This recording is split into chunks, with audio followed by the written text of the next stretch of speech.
नमस्ते। त्रिकोणमिति की सीरीज़ में आप सबका स्वागत है। तो आज हम कॉम्प्लीमेंट्री एंगल फार्मूला को देखने वाले हैं।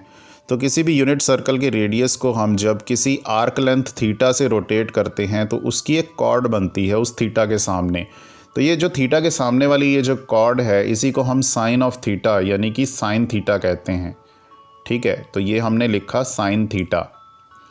और ठीक ऐसे ही इस आर्क लेंथ थीटा को जब हम कंप्लीट करते हुए इसकी कॉम्प्लीमेंट्री आर्क बनाते हैं यानी कि π/2 माइनस थीटा कुछ इस प्रकार से, और पूरा 90 डिग्री कंप्लीट कर देते हैं, तो ये जो आर्क लेंथ हमारी π/2 माइनस थीटा बनी, इसकी जो कॉर्ड बनेगी वैसे ही जैसे साइन थीटा थीटा के लिए था उसके सामने वाली जो कॉर्ड बनेगी इसको हम कहेंगे साइन π/2 माइनस थीटा।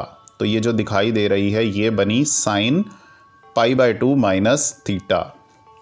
ठीक है, परंतु हम एक बात और जानते हैं कि थीटा की ये जो कॉम्प्लीमेंट्री कॉर्ड है ये वाली जो दिखाई दे रही है इसको हम कोसाइन ऑफ थीटा यानी कि कॉस थीटा भी कहते हैं। तो फाइनली ये दोनों पार्ट्स, ये दोनों बातें आपस में सेम हुई और हमारा पहला फॉर्मूला आ गया sine π/2 minus theta equal to cos theta. ठीक वैसे ही π/2 माइनस थीटा के सामने वाली जो ये कॉर्ड है कॉम्प्लीमेंट्री, इसको बोलेंगे कॉस π/2 माइनस थीटा। और सेकंड फार्मूला हमारा निकल कर आया ये वाला। तो ये दोनों हमारे आए रेडियंस के लिए, और डिग्रीज़ के लिए हम ऐसे लिख देते हैं इनको। और अब इनको हाईलाइट कर देते हैं थोड़ा सा रेड कलर के साथ। तो ये दोनों फार्मूले रेडियंस और डिग्रीज़ के लिए, और एग्जाम्पल के रूप में हम देखते हैं कुछ ऐसे। तो ये हमारी एग्जाम्पल हुई।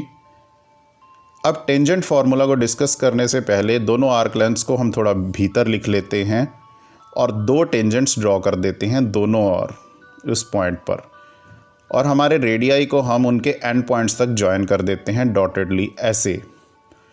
और हम जानते हैं कि ये जो थीटा की कॉरेस्पॉन्डिंग टेंजेंट होगी वो होगी टैन थीटा।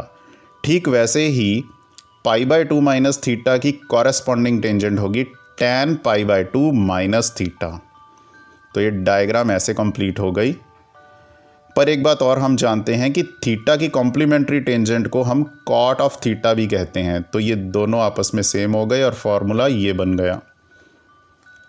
और बिल्कुल वैसे ही हम π/2 माइनस थीटा के लिए भी बोल सकते हैं, तो वो बना कॉट ऑफ π/2 माइनस थीटा।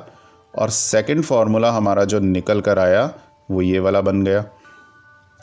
तो ये रेडियंस के लिए बन गया, और डिग्रीज़ के लिए हम वैसे ही लिख देते हैं इनको 90 माइनस थीटा में। तो ये हमारा फार्मूला बन गया दोनों के लिए, और हाईलाइट कर देते हैं इसको।